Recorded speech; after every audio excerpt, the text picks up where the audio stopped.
Yo, what up mga ropa, no? Andito na naman tayo para sa panibago nating naisip na challenge. So, ang challenge natin na naisip ay yung 50 pesos turning into 50,000 inspired by Sir Solo Thrifting, kay Kuya Solo Thrifting, yan. Sa kanya ko din napanood yung mga yung mga vlog, sa kanya ako na-inspire na mag-vlog, sa kanya ako na-inspire gumawa nitong mga challenge, sa kanya ako na-inspire magbenta sa online, ayan, no. So, sa kanya kasi, nagbebenta siya sa IG store niya. Ako kasi sa Facebook, bidding yung yung ginagawa ko, which is, ang Facebook name ko is Retro Revival or yung Lance Dipianco na main account ko. Yun yung pinang-bidding ko. So, ngayon, samahan niyo ako mag-ukay. Tara, punta tayong ukayan. Dito tayo ngayon sa first spot natin. Ayan, uy, North Face agad eh. North Face. Ano? Cargo. Ayan. Ito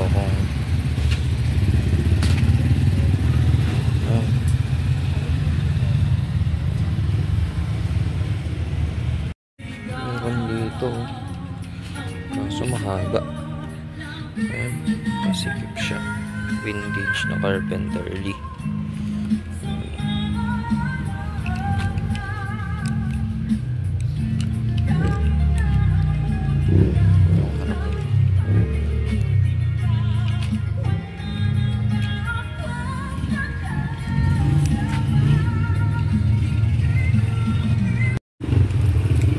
Wala, negats tayo dun sa spot na yan. Medyo mataas pa, tapos parang peke pa yung parang peke pa yung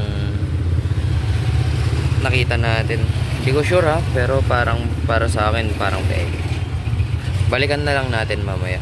Ayan yung spot. Ayan, pupunta na tayo ngayon doon sa ating next spot. Ayan, medyo mainit yung panahon dahil tanghali na din tayo nakalabas. Tara. Ayan, makikita nyo may chrome hearts dyan, pero medyo parang peke sa paningin ko yung Ayan, tignan natin kung anong makukuha natin dito sa 60 pesos. Baka may makuha tayo at matawaran natin ng 50 pesos kahit isang damit lang. Ayan, 60 pesos. Okay. Yun, may nakita nga tayo dito is Stussy Supreme, pero kaso nga lang fashion guys. Wala, meron pa dito sa kabila niya LV naman. Tapos ito Moschino na peke. Puro peke yung lumabas dito sa 60 pesos. Walang matino, walang gaanong maganda. Yan. Dito naman peke, North Face, kaso peke. Gucci pa naman yun. Sayang kung legit yun, sobrang laki ng sobrang laki ng ito, carpet ito siya. Supreme, wala din. Sablay din. Wala, ayan. Puro peke. Ayan, nandito tayo ngayon sa Kamiling Park. Naghahanap tayo ngayon dahil market day nga nila. So, samahan nyo ako maghanap ng pang challenge ng 50 pesos to 50,000. Dito may nakita ako. Ayan o, 10 pesos lang. Kapa. Ayan. Hanap pa tayo dito dahil parang marami eh. Ganda yung tela niya, kaso lang ngayon may nakita pa tayong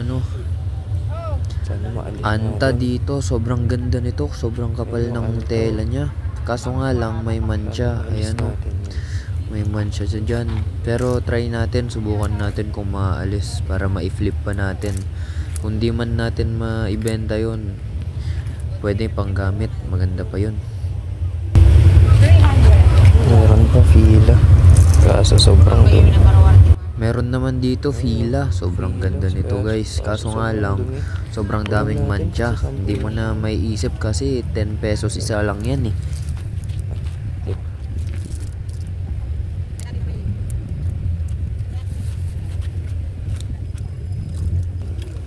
Ayun, may nakita tayo ulit dito, Jordan, kaso lang peke to. Pero sobrang ganda niya, sobrang maganda pa yung condition niya. Yan o, wala pang cracks dito sa harap, no? Maganda pa siya. Flex natin yan mamaya. Yan, medyo nagsasalita pa ako sa video. Ayan yung Jordan kanino. Dito may nakita din tayo dito, parang band shirt yata to, na distress. Sobrang ganda din nito guys. Ayan no, medyo tumataas-taas yung camera natin, pasensya na kayo.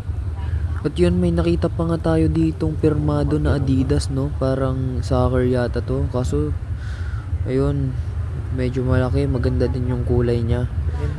Balak ko din sana tong kunin, kaso hindi ko na nakuha kanina kasi yun nga, hindi ko din naman market yung ganun. Tsaka kung hindi man maibenta yun, wala na, finish na. Walang, hindi natin magagamit. Tig sa 10 lang. Ano yung kanito? Ito may fila na sobrang doon.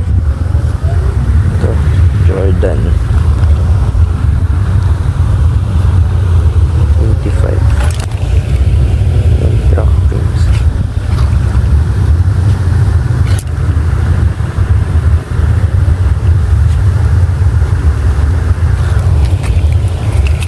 Kaninong pirma kaya ito?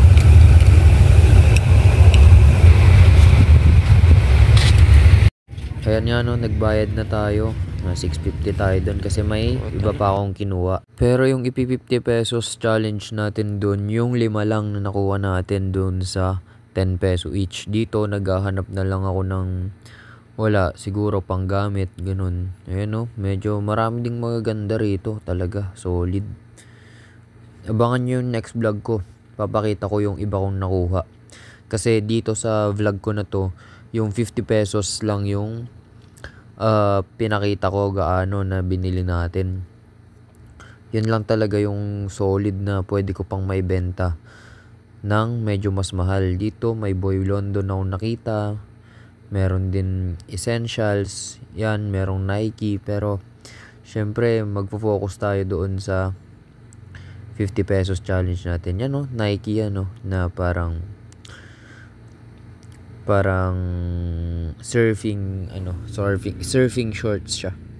Okay, maganda yan, kaso di natin kinuha, medyo laspag na yung condition niya. So ayun nga no, nandito na naman tayo ulit. So nakita nyo na naman kanina sa Ukayan, at ito yung mga tig sa 10 piso each lang. Puking ina mo, Paldo! Wow! May mga kasabay ito, ibang vlog yun, which is parang ano lang siya, hand pick up. Pero ito kasi challenge natin to. Ito, nakita nyo dun sa mga video, 10 peso each lang. 10 pesos each lang. 5 piraso na yung kinuha ko guys. Tingnan natin, flex natin dito. Ito na nga yung mga nakuha natin sa Ukayan no. Yan, makikita natin. Yung 5. Isipin nyo, 10 peso each lang yan. Yan no. Yung worn out na t-shirt. May ganda pa. Solid pa nito. Mabibenta pa natin to kahit 100 each siguro. Kindly like, subscribe, and i-follow nyo na din tong IG at itong FB ko para makita nyo yung mga pinopost natin, yung mga nauukay natin, yung mga binibenta natin. So check natin kung magkano natin ito i-flip pag na-flip natin. So yun lang, maraming salamat. Like, share, subscribe guys. And lagi kong sinasabi, okay lang maging kontento pero walang magiging progress.